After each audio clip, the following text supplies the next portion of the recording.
the new 2021 rule to stop F1 teams cheating. Formula 1 teams are constantly striving to gain an advantage over their competitors. With the sport being full of regulations that the engineers have to adhere to, it can sometimes be a little difficult keeping on top of absolutely every nitty-gritty detail. Well, that's kind of changing for this year.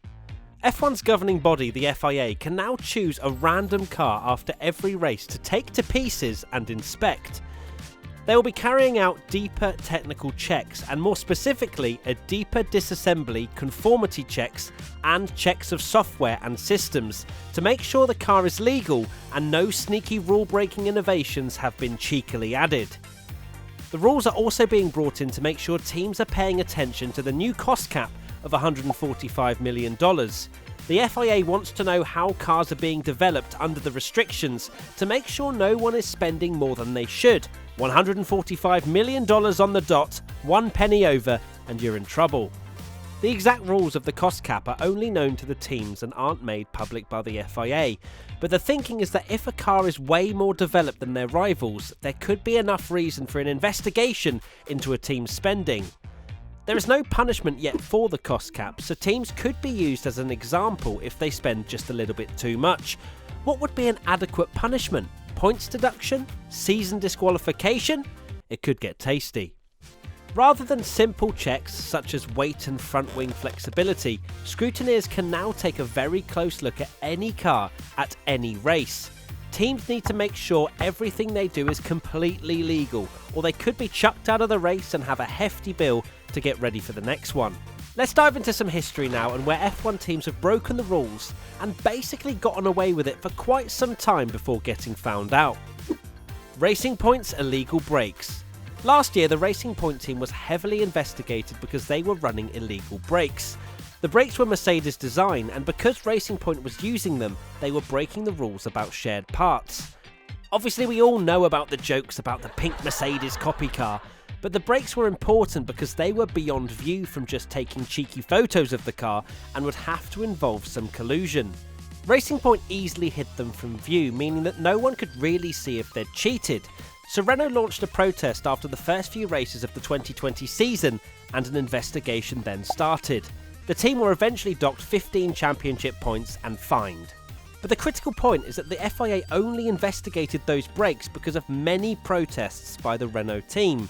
It does make you wonder how many times teams have completely gotten away with illegal innovations. Renault's illegal brake assist. We just mentioned Renault telling the teacher on Racing Point. Well, this time, they're the ones in trouble. Renault were disqualified from the 2019 Japanese Grand Prix because of an electronic brake bias adjustment system, which was an illegal driver aid. They had been using this in the car since 2015 when the team was Lotus, according to Romain Grosjean, but there was no proof, so they kept the results from the previous races.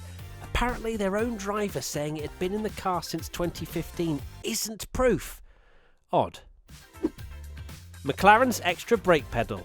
This is one of the most famous stories of shutting down innovation in F1. To reduce understeer, McLaren decided to put a separate brake on the inside rear tyre of the car to get the car to turn easier. This meant placing another pedal in the car, which the driver would then use mid-corner to heave the car round at a sharper angle.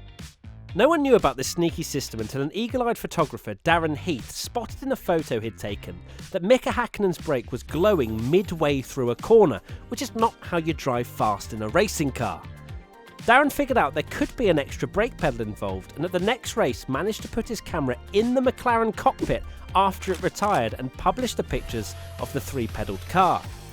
Other teams went mad, but they had no idea how to protest it because they had no idea of the McLaren's internals. In the end, it was banned on the grounds of 4-wheeled steering, but it already helped McLaren to win several races.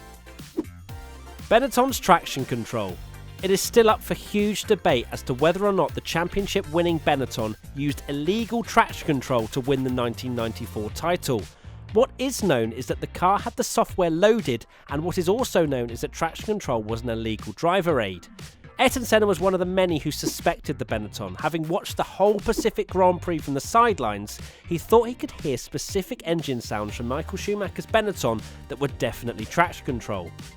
The head of aero for the team said that Senna probably was mistaking the sounds of Schumacher's left foot braking technique for any traction control. No one really believed this. It was very suspicious, and a lot of people involved in F1 at the time still think Bennetton cheated.